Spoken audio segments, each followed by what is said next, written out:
wabarakatuh.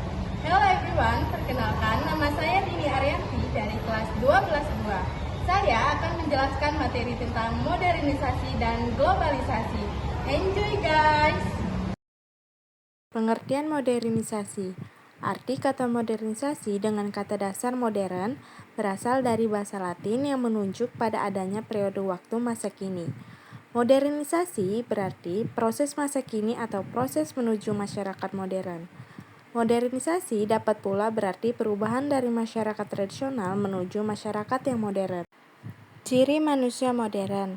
Menurut Alex Imkeles, terdapat 9 ciri manusia modern. Yang pertama, memiliki sikap hidup untuk menerima hal-hal yang baru dan terbuka untuk perubahan. Yang kedua, memiliki keberanian untuk menyatakan pendapat atau opini mengenai lingkungannya sendiri atau kejadian yang terjadi jauh di luar lingkungannya, serta dapat bersifat demokratis.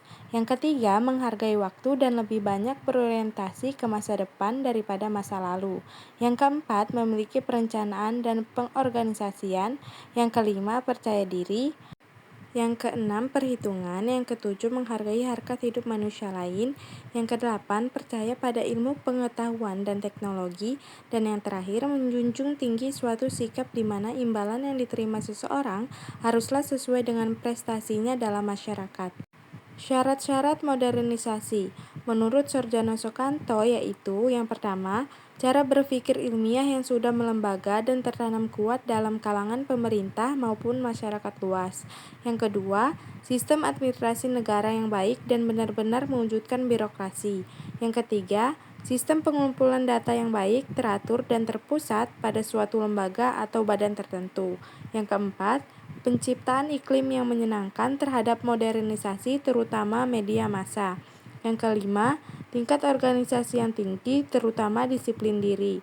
Yang keenam, sentralisasi wewenang dalam perencanaan sosial yang tidak mementingkan kepentingan pribadi atau golongan. Dampak modernisasi. Yang pertama, disorganisasi sosial adalah proses memudar atau melemahnya norma dan nilai di masyarakat karena adanya perubahan sosial. Yang kedua, disintegrasi sosial, yaitu perubahan yang terjadi di dalam masyarakat tidak selalu diikuti dengan penyesuaian-penyesuaian sehingga masyarakat mengalami ketidaksetaraan antar budaya. Yang ketiga, kesenjangan budaya. Perubahan sosial yang terjadi di dalam masyarakat dapat menimbulkan ketidakseimbangan hubungan sosial.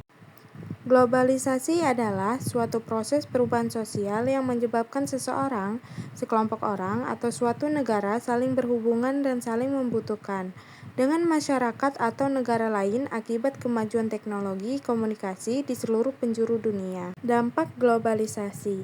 Yang pertama, gegar budaya atau cultural shock adalah suatu kondisi ketika terjadi guncangan jiwa atau mental seseorang atau sekelompok orang akibat belum adanya kesanggupan atau kesiapan untuk menerima unsur-unsur kebudayaan asing yang berbeda jauh dengan kebudayaannya sendiri dan datang secara tiba-tiba. Contohnya, masyarakat desa yang pindah tempat tinggal dari desa ke kota besar seperti Jakarta. Yang kedua adalah kesenjangan budaya atau cultural lag, adalah di mana masyarakat yang sedang mengalami perubahan, tidak selamanya unsur-unsur kemasyarakatan dan kebudayaan dapat mengalami perubahan yang sama cepatnya. Contohnya, kemajuan teknologi handphone, banyak orang tua yang belum bisa menggunakan fitur-fitur yang ada di handphone sehingga mereka sering meminta bantuan anaknya. Yang ketiga ada memperkaya unsur-unsur kebudayaan. Masuknya elemen-elemen budaya asing ke dalam budaya lokal untuk menciptakan keberagaman, inovasi, dan pemahaman lintas budaya yang lebih luas. Contohnya, nasi goreng dengan tambahan bacon dan keju di atasnya. Reaksi masyarakat terhadap globalisasi. Yang pertama, pro-globalisasi. Kelompok yang mendukung globalisasi dan meyakini bahasa globalisasi dapat mendorong peningkatan kesejahteraan. Yang kedua, anti-globalisasi. Meyakini bahwa globalisasi hanya akan mengubah pola pikir masyarakat yang berorientasi pada modal.